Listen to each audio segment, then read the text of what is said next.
السلام علیکم۔ وعلیکم السلام۔ کیا آپ نے پیغمبر عزیر علیہ السلام کی کہانی سنی ہے جو 100 سالوں تک سوتے رہے؟ 100 سال؟ کوئی اتنا لمبا کیسے سو سکتا ہے؟ مجھے لگتا ہے آپ کو اب سو جانا چاہیے۔ میں آپ کو کل ان کی کہانی سناؤں گا۔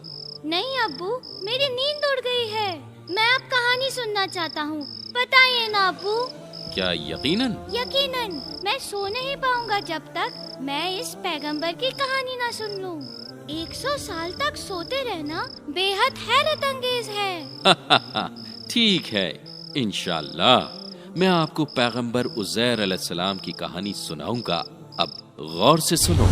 پیغمبر عزیر علیہ السلام کی پیغمبر عزیر علیہ السلام ایک نیک اور عقل مند انسان تھے۔ وہ پیغمبر سلیمان علیہ السلام کے بعد اور پیغمبر زکریا علیہ السلام سے پہلے تھے۔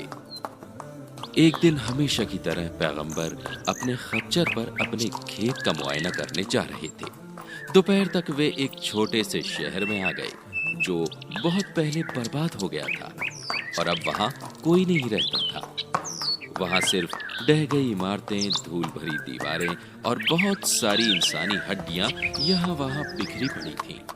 پیغمبر صبح سے سفر کر رہے تھے اور آفتاب اب تپ رہا تھا، اس لیے انہوں نے اس شہر میں کچھ دیر آرام کرنے کا فیصلہ کیا۔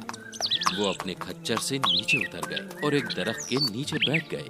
وہ بہت بھوکے تھے، اس لیے انہوں نے اپنی ٹوکری میں رکھے انجیر اور انگور کو کھانا شروع کر دیا۔ وہ کچھ دیر وہاں بیٹھے رہے اور پھر چاروں طرف دیکھنے کے لیے کھڑے ہو گئے۔ انہوں نے جو دیواریں دیکھیں وہ پرانی اور شکستہ تھیں۔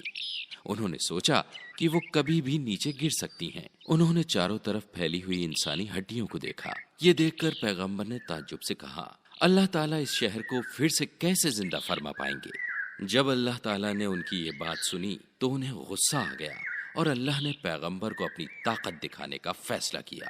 اللہ نے پیغمبر عزیر کے پاس موت کے فرشتے کو بھیجا۔ موت کے فرشتے نے پیغمبر کی روح قبض کر لی جیسا کہ اسے کہا گیا تھا۔ پیغمبر وہاں لمبے وقت تک بے جان پڑے رہے۔